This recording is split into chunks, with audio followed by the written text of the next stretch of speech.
이 있습니다 그러고 이 있다는 내용만 법원에 접수하면 되는 거고 그 내용적인 측면까지는 보이지 않습니다.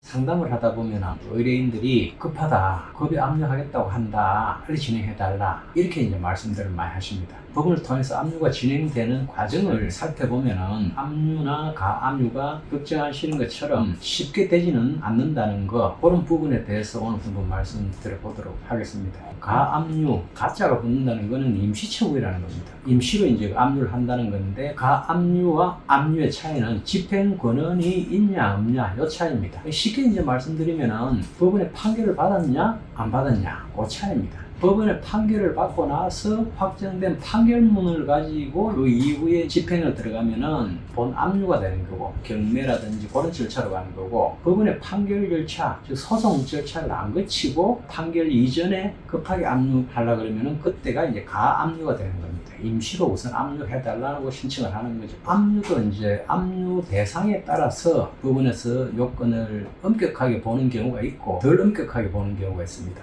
부동산에 대해서 압류를 해달라고 할 때는 뭐 부동산이야 사실 뭐 압류되어 봐야 생계에 그렇게 치명적인 타격이 오지는 않죠. 그 대신에 급여에 대한 가압류라든지 이제 통장에 대한 가압류, 급여 가압류는 회사에서 채무자, 즉 근로자한테 이제 급여 자체가 지급이 안 되게 이제 묶어버리는 거, 그게 급여 가압류죠. 통장 가압류는 급여가 지급이 되죠. 들어온 상태에서 이제 그 통장 자체를 묶어버리면은 그거는 이제 통장 가압류가 되는 거고, 급여가 가압류가 돼버리면은 급여를 당장 못 받게 되니까 생계에 치명적인 문제가 생겨버리니까 급여에 대한 가압류, 통장에 대한 가압류, 요거는 법원에서 좀 엄격하게 요건을 따집니다. 법원에서는 공탁을 요구를 하게 됩니다. 판결도 없이 채권자의 요청에 의해서 압류를 해주기는 해주되 만약에 나중에 이제 돈 받을 게 없는 걸로 밝혀져 가지고 상대방의 급여가 묶임으로 인해서 상대방의 고통을 받았다든지 뭐 손해가 생겼다든지 그에 대한 담보조로 보통 현금 공탁을 요구하는 경우가 많습니다. 예를 들어서 1,000만 원을 내 받을 게 있어 가지고 1,000만 원으로 통장 가압류를 한다. 그러면 내 청구 금액 1,000만 원에 대한 20%를 법원에 이제 공탁을 하고, 공탁했다 하는 영수증을 법원에 같이 제출을 해야 법원에서 가압류를 해준다는 거죠. 자, 그러니까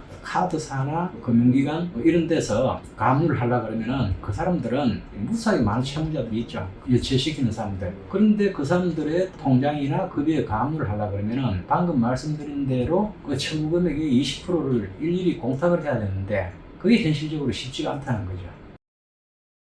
그러니까 이제 그 대안으로 카드사나 금융기관에서 할 수 있는 거는 빨리 판결을 받아서 집행하면은 공탁이 안 나오니까 빨리 판결을 받기 위해서 하는 게 판결 중에서 비교적 이제 간단한 재판인 지급명령 신청을 보통 많이 하게 되죠. 그 지급명령은 비용이 적게 들어갑니다. 적게 들어가고 2주 이내에 이 신청을 안 해버리면은 판결하고 똑같은 효력이 발생돼 버리기 때문에 본압류가 들어가면은 그때는 공탁도 안 나오고 채무자의 재산만 있으면은 뭐 급여라든지 통장이라든지 강제 집행을 할 수 있기 때문에 보통은 공탁이 나오는 가압류 절차는 생략하고 지급명령은 먼저 합니다. 그 지급명령이 법을 통해서 날라오면은 막는 게 이제 우선적으로 취할 조치죠. 이 있습니다 그러고 이 있다는 내용만 법원에 접수하면 되는 거고 그 내용적인 측면까지는 보이지 않습니다. 그냥 이 있다 그러면은 지급명령 절차는 없어져 버리고 이 신청이 들어왔다는 그 자체로 정식 소송 절차로 넘어가 버리기 때문에, 그러면은 정식 소송 절차는 기본적으로 아무리 빨라도 한 3, 4개월 시간이 소요되니까 이 신청을 해서 빨리 확정되는 걸 막아놓는 게 그게 한 대응 방법이라고 볼 수 있겠습니다.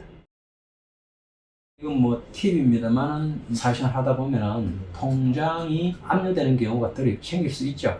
통장이 압류되면은 사실 방법이 없긴 한데 그 통장에 돈이 뭐 몇백만 원, 몇천만 원씩 큰 돈이 묶여 있으면은 채권자하고 뭐 합의를 보든 어쨌든 해야 되겠지만은 그렇게 큰 돈이 아닌 이상은 제일 확실한 방법은 일일이 그 대응할 게 아니고 새 통장을 하나 만들어버리면은 그게 제일 간편합니다. 통장 압류는 압류 시점에 채무자 명의의 모든 통장에 대해서 인출을 금지한다는 거지, 압류 결정문이 법원에 도착한 이후에 만들어진 통장에 대해서는 압류 효력이 안 미치기 때문에 새 통장을 하나 만들어버리면은 그거는 압류하고 관계없이 쓸 수 있으니까 경우에 따라서는 압류된 걸 미련 갖지 말고 새 통장을 하나 만들어버리면은 그게 간편할 수가 있습니다.